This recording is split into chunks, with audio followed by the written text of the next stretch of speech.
It is the spring of 1220. On the ragged edges of ancient Caravans, a mother stands frozen, her eyes locked on a scene she cannot stop.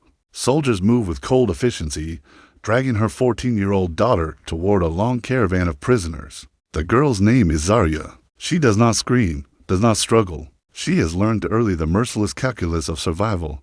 Resistance only sharpens cruelty. Her life has been reduced to a line in a ledger, name, age, height. Even the curve of her body noted with the precise detachment of an empire cataloging humans, as if they were property. This is not random brutality. It is deliberate. It is policy. It is control not just of land, but of generations yet unborn. The bodies of women were transformed into instruments of empire. Motherhood itself became a tool of politics. And while the chroniclers of the Mongol victories celebrated cities razed and armies crushed, they wrote little of this. The story of women like Zarya lived not in parchment, but in bloodlines. Centuries later, genetic studies would reveal the staggering legacy of this policy. The true strength of Genghis Khan was not only in the battlefield genius the world remembers. It was measured in the reach of his empire across generations, in families and villages. In the very walls of conquered peoples, he built his dominion with steel, yes, but also with flesh. To understand how this system emerged, we must first travel back before Genghis Khan was a conqueror. Back when he was a boy named Temüjin, born in 1162 into the harsh steppes of Mongolia. His tribe was small and weak, living under constant threat from stronger neighbors. Survival was never guaranteed. Hunger and violence were the only constants. When Temüjin was 9, his father was murdered, likely poisoned by rival clans. His mother, Holin, was left with her children in a world that would show them no mercy. They eat roots, scavenge fish from frozen rivers, gnawed on bark, whatever could keep them alive. From this brutal childhood, Temüjin learned a simple, cruel truth.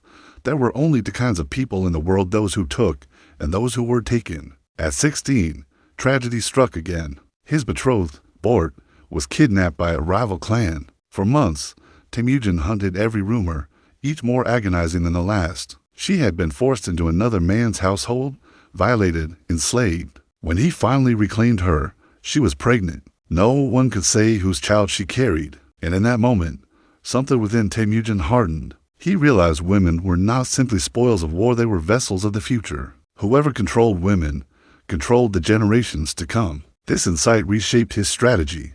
Battles were no longer just about territory, they were about the lineage of those he conquered. While other clans mourned the dead or buried their shame, Temüjin observed the survivors, the women who endured, who gave birth, whose children would remember the identity of their conquerors. He saw opportunity in what others saw as tragedy. By controlling reproduction, he could colonize the future without maintaining permanent armies on foreign soil. The conquered would become Mongols, generation by generation. By 1206, when Temüjin ascended as Genghis Khan, ruler of all Mongol tribes, this philosophy had already matured into policy.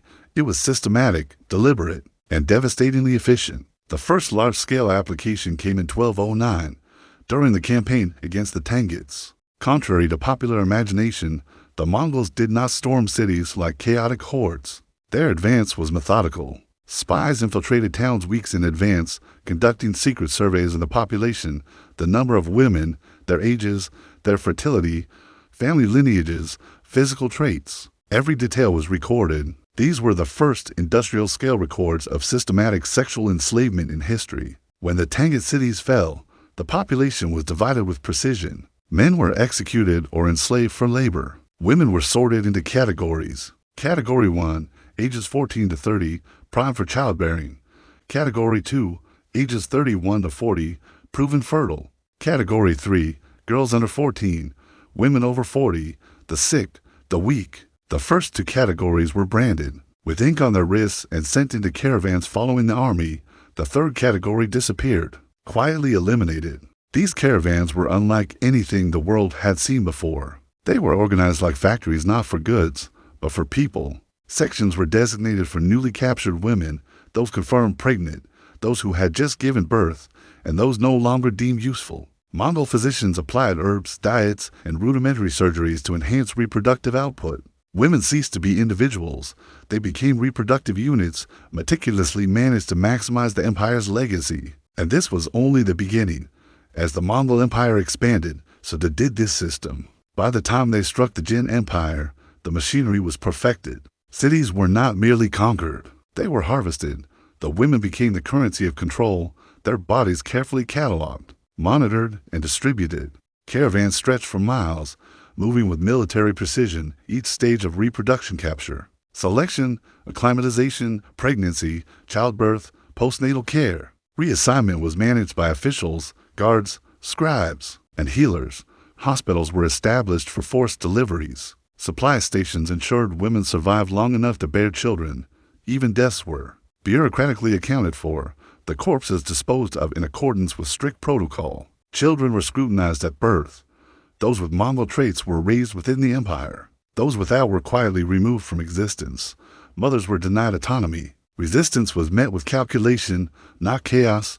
Attempts to miscarry were surveilled. Refusal to eat was met with force feeding. Self-harm was punished only long enough to make an example of the survivor. Despite the machinery, women found ways to resist. They created secret codes of communication. They whispered names and songs from their villages. Some intentionally starved or poisoned their infants, small acts of quiet vengeance, erasing traces of the system's triumph. Others inscribed their names onto their bodies, desperate to leave proof of their existence. Emotional resilience became the quietest form of rebellion, carried forward in the memories of those who survived. By 1219, the system had reached its apex. During campaigns against the Khwarezmian Empire, intelligence networks cataloged families, social structures, emotional bonds. This information was weaponized, breaking captives before the Mongol soldiers even arrived. The empire did not just conquer bodies, it conquered identity. Noble women were taken and strategically integrated into elite lines, while peasant women were valued for their endurance, bred as instruments of long-term colonization. Every advancement served a single purpose: permanence. Conquest is temporary, bloodlines endure. The Mongols recognized that victory in war does not last unless it is embedded in generations yet to come. Genetic studies confirm this chilling foresight.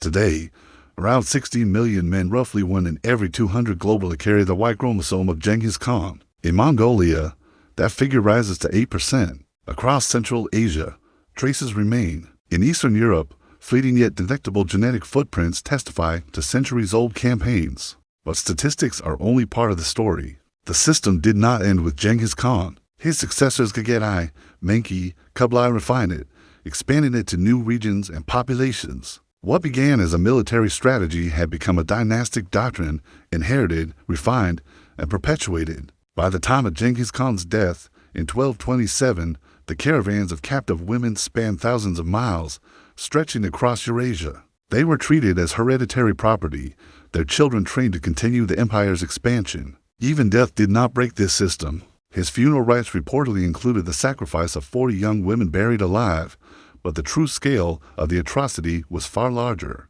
Thousands of captive women were executed to prevent escape during the fragile transition of power. Archaeology confirms this legacy.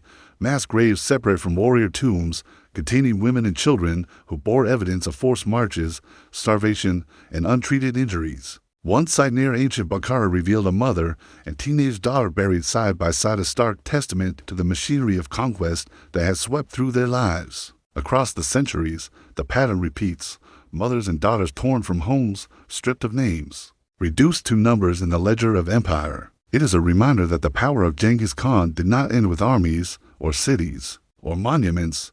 It lived on in bodies, in bloodlines, in the DNA carried silently across continents. What he wrought was not merely a crime of his time, it was a conquest of generations. Designed to echo long after his death, women became instruments, motherhood a weapon, reproduction a policy. Genghis Khan's empire was etched not only in stone and steel, but in flesh and lineage, and even today, that shadow lingers. It is a story not written in celebratory chronicles, not remembered in statues, but encoded into the very people of Eurasia.